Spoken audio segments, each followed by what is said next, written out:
But first of all, good evening, friends. It's a delight to be here at beautiful BIC and to talk about an important book on an important topic, which is the future of work. It turns out that work is one of the central issues in most of our lives, and it's central to our happiness and well-being. I recall President Roosevelt famously saying, "Happiness lies not in the mere possession of money, it lies in the joy of achievement and the thrill of creative effort." So basically, work is a central aspect, and good work provides not just money and income, but also opportunities for learning, opportunities for accomplishment, for recognition and advancement, for belonging. Some of our closest friends are often those we met at work, and centrally, identity. Very often when we introduce ourselves to a stranger, you quickly talk about where you work, or this is what I do, or something of that sort. So identity is also wrapped up in work. And so the experience of good work, good jobs is very important for satisfaction and well-being. And unfortunately, like everything else around us, this is being disrupted. And it's being profoundly reshaped by technology, of course, but also demographics, by macroeconomic developments, and societal values. So today I wanted to talk about four major trends, three of which are covered in the book, which are under this umbrella of the future of work. The biggest shift to my mind, which is going to affect every one of us in this room if it hasn't already, is the shift away from employment towards gig work, freelancing, entrepreneurship, basically self-employment. For my generation, for most of my friends, my parents' generation, we coveted a stable job that led to a stable career. In fact, in my book, I've talked about a lot of people I know, they enter a tunnel and they emerge from it 37 years later. Okay, that's not going to happen. This is going to be relevant for a vanishingly small number of people. So stable jobs, stable careers are an artifact of the 20th century. And there are many reasons for this. One of the many reasons is supply and demand. Right now, for instance, I just wrote a piece which pointed out that this year, 35% of all IITians who graduated are still looking for a job. And the well-disguised fact is 20% of IIM graduates are also still looking for a job. And a young person with a college degree, any kind of college degree, commerce, BA, BSc, IIT, whatever, is 9 times as likely to be unemployed as somebody who's illiterate. So this is kind of shocking because for all of us, education, higher education really was the ticket to advancement. And that is breaking down, and it's largely because of supply-demand asymmetries.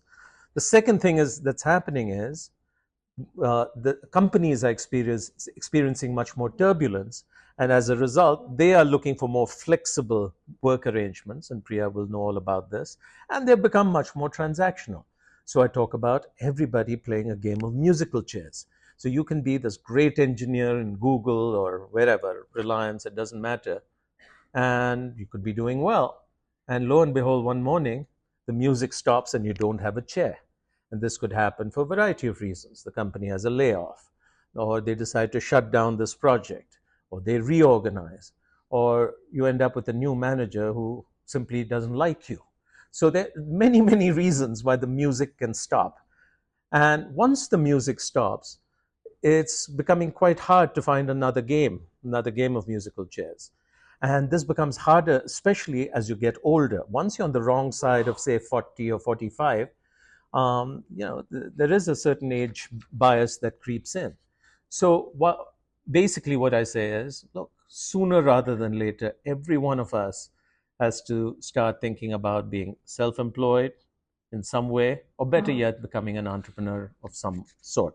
So this is one big shift in the what's called the future of work. The second big one, of course, is the trend that's called out by Partha and his co-authors, which is this trend towards remote work and hybrid work.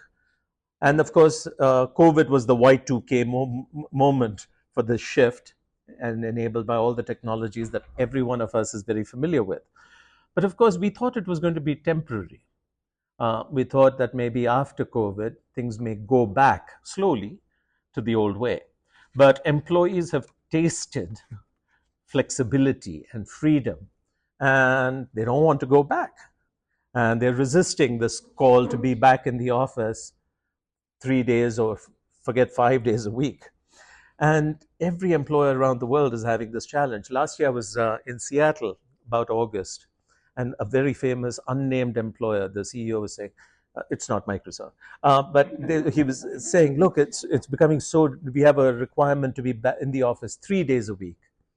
And we've even sort of got incentives, like we've hired a Michelin-starred chef in our cafeteria to cook these beautiful meals. And he says our compliance is 20% to 3 days, because employees get up in the morning, they check what's on the menu, and is it worth coming to work for this meal? So this is a big challenge for everyone. And although in the short term it looks like, oh, you can do just as well with remote and hybrid work, and I mean, there's studies that show productivity is okay and all that, I still have my doubts, and the doubts are around 4 or 5 issues. One is, we don't know how to measure the productivity of information work, unlike more service-oriented jobs. Number 2, how do you build cohesion if everybody is dispersed and distributed? Okay, how do you build a culture? How do you create commitment, not mercenaries? Okay, so these questions are still wide open, and yeah, so lots of challenges that Partha and Priya will perhaps talk about. The authors in this book also talk to one more big shift, which is the attitudes towards work and what is important. Many workers, particularly young people, have, they value other things. They value work-life balance, they value flexibility, they value what is this culture like, not merely money and opportunities for advancement. Okay, so that's posing an interesting challenge for traditional managers all over the world. And I like, Partha, how you pointed out that they also value the full experience of work, which includes, what is this office space like? Does this place have a vibe to it or not? Okay, what is the cafeteria like?